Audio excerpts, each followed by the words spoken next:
Hello छात्रों, स्वागत है आपका अपने YouTube channel today's study classes में। तो छात्रों, आज की इस वीडियो में मैं आपको बताऊंगा हमारा घर हमारा विद्यालय का प्रोजेक्ट कार्य 24, कक्षा 6 से 8 का प्रोजेक्ट कार्य 24। तो चलिए करते हैं। यहाँ दिया गया है स्वगृह दैनिक उपयोगी वस्तुनाम गणनां कृत्वा संस्कृत शब्देक लिखत।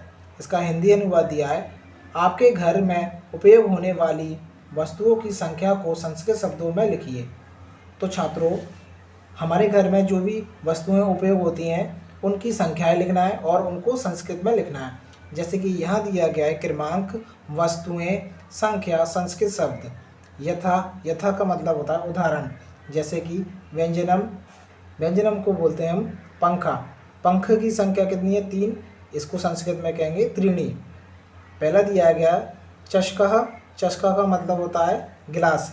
हमारे घर में कितने गिलास उपयोग होते हैं? 5, तो हमने यहाँ लिखा है पंचम। ठीक है।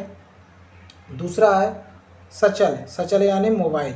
मोबाइल कितने हैं? 4, तो उसको संस्कृत में लिखा है चत्वारी। तीसरा है दूरदर्शनम यानी टीवी। कितने हैं? 1 टीवी है, इसको हम संस्कृत में लिख सकते हैं प्रथम। ठीक है। अगला है आसंदः, आसंदः को कहते हैं संस्कृत में कुर्सी। कुर्सी कितनी है हमारे घर में? 2, इसको संस्कृत में लिख सकते हैं हम द्वितीय।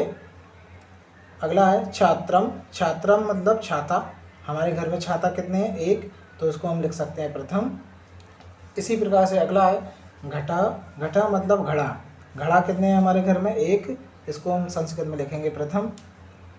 अगला है पुस्तकम, पुस्तकम मतलब किताब। किताब कितनी है हमारे घर में? 10, तो हम यहाँ लिखेंगे दशमः। अगला है द्विचक्रिका, द्विचक्रिका मतलब साइकिल। साइकिल कितनी है हमारे यहाँ पर? 1, इसको लिख दिया हमने प्रथम। अगला है कंदुकः, कंदुकः मतलब गेंद। हमारे घर में गेंद कितनी है? 2, इसको लिख दिया हमने द्वितीय। और अगला है कक्षा, कक्षा माने कमरे। घर में कमरे कितने हैं? 2, तो यहाँ लिख दिया हमने द्वितीय। तो छात्रों, आप अपने हिसाब से भी यहाँ लिख सकते हो। आपके घर में जो वस्तुएं जितनी हैं उसके बारे में यहाँ भी लिख सकते हो। अगला प्रश्न करते हैं। प्रश्न नंबर 7 है निर्देशानुसारम संख्यायाम अंकेषु संस्कृत शब्देषु लिखंत। इसका हिंदी अनुवाद दिया है, निर्देशानुसार संख्याओं को अंकों संस्कृत शब्दों में लिखिए।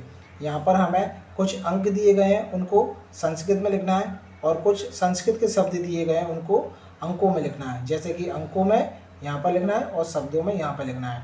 उदाहरण दिया गया है 5, 5 को संस्कृत में कहते हैं पंच या फिर पंचम। ठीक है।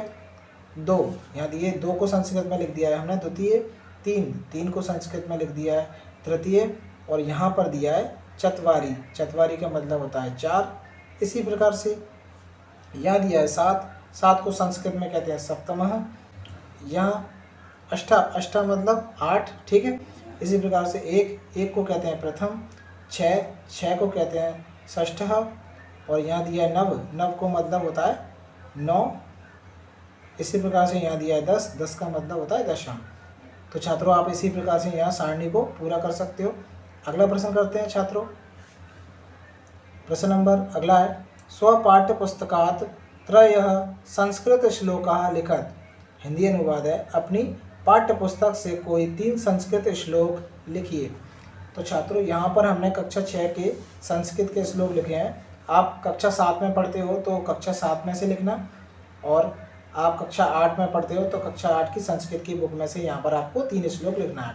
जैसे कि हमने पहला लिखा है यहाँ पर नरस्य भरणम रूपम, रूपस्य भरणम गुण, गुणस्य भरणम ज्ञान, ज्ञानस्य भरणम क्षमा।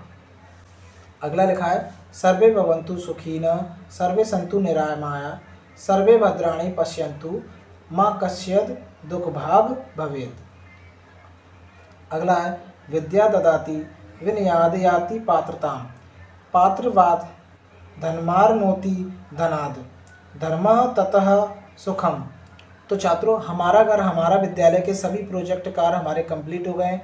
हमारे YouTube चैनल के प्लेलिस्ट में से आप वह सारी वीडियो देख सकते हो और प्रोजेक्ट कार्य कंप्लीट कर सकते हो। छात्रों, वीडियो पसंद आई हो तो वीडियो को लाइक और चैनल को सब्सक्राइब जरूर कीजिएगा, ताकि अगली वीडियो का नोटिफिकेशन आप तक सबसे पहले पहुँचे।